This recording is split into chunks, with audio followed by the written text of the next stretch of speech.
these days, you are you overperformed. It wasn't just that you won in a relatively safe district. You overperformed how Democrats normally do.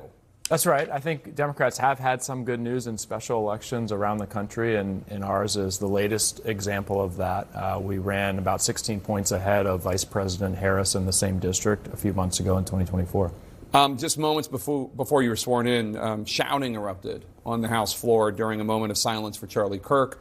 How are you approaching this moment of extreme polarization in Congress? It was a tense day on the floor yesterday. Emotions were running very high. The Speaker asked for a moment of silence, and there was some shouting about the possibility of a spoken prayer, and I appreciate the way Speaker Johnson handled it. And I was sworn in shortly thereafter and gave a floor speech where I laid out the concerns that I have with the Trump agenda and the congressional Republican agenda and their impacts on my district in Northern Virginia. So it's a hard time. I think it is really important for all of us to do what we can to lower the temperature right now. The worst thing that we can do is be blaming one side or the other politically, given the violence that we've seen. And one of your first official acts was to sign this discharge petition to force a vote on releasing the Epstein files. You were the 217th signature. Tom Massey, the Republican from Kentucky, whose discharge petition this is, only needs one more signature.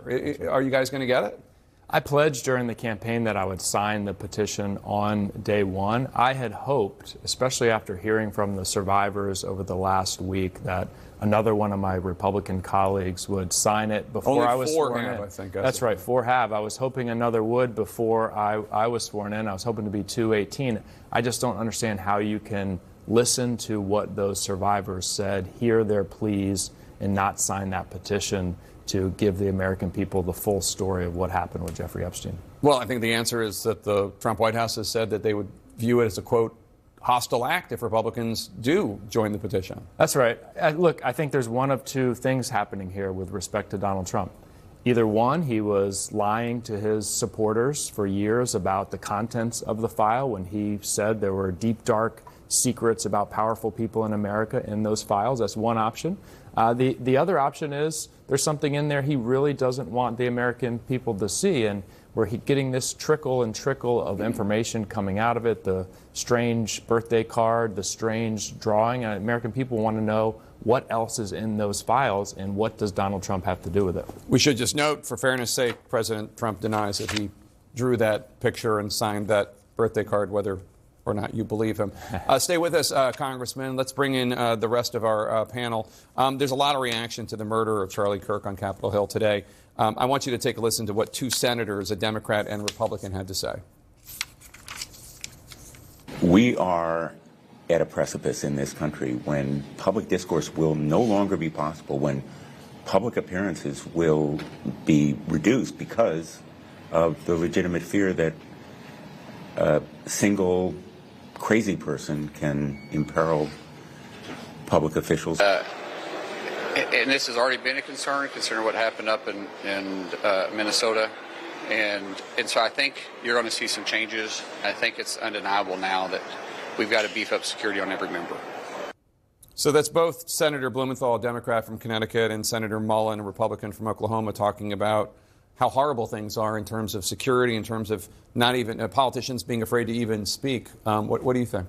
I think it sets a precedent here for what members of Congress have already been experiencing. We saw that in the January 6th committee. Members were being targeted and didn't have the means to protect themselves necessarily, and so Capitol Police stepped in. I do think it's a conversation that needs to be had about the MRA and how it's used, and maybe it does need to be increased to include security. It's not just about the members themselves. The district That's the members' budget? Is that? Yes, I'm so sorry. Yes, the MRA. This is my Hill staffer years. I'm here to translate for the people at home.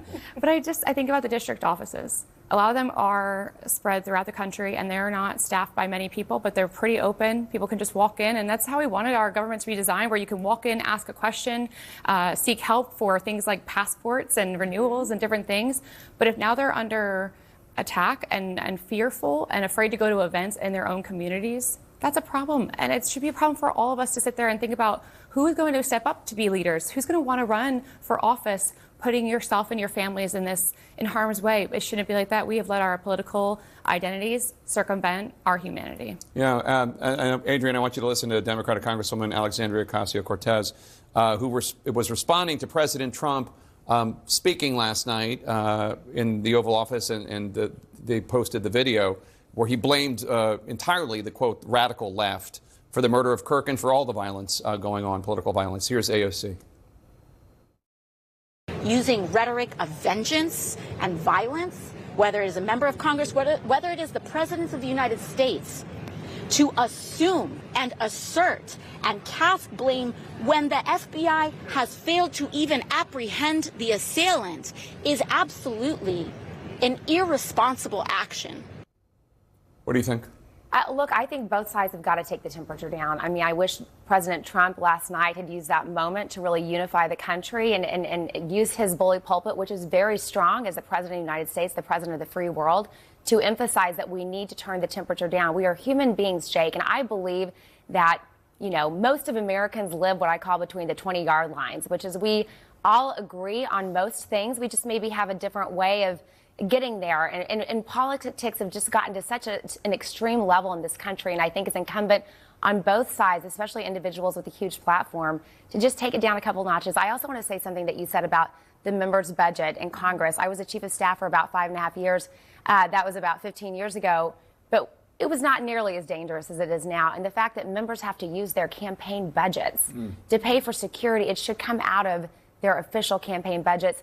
You also want your office to have a storefront so that your members of your community can come in, and it's just a shame that we've gotten to this level. It does seem, Congressman, as though this horrible tragedy with Charlie Kirk is only balkanizing us more. Mm-hmm. It does seem like so many Republicans can't see that there is violence coming from the right towards the left, and so many Democrats, not Democratic officials, but certainly Democratic voices or progressive voices on social media, and I'm not equating them, but it does exist and it is ugly, rejoicing.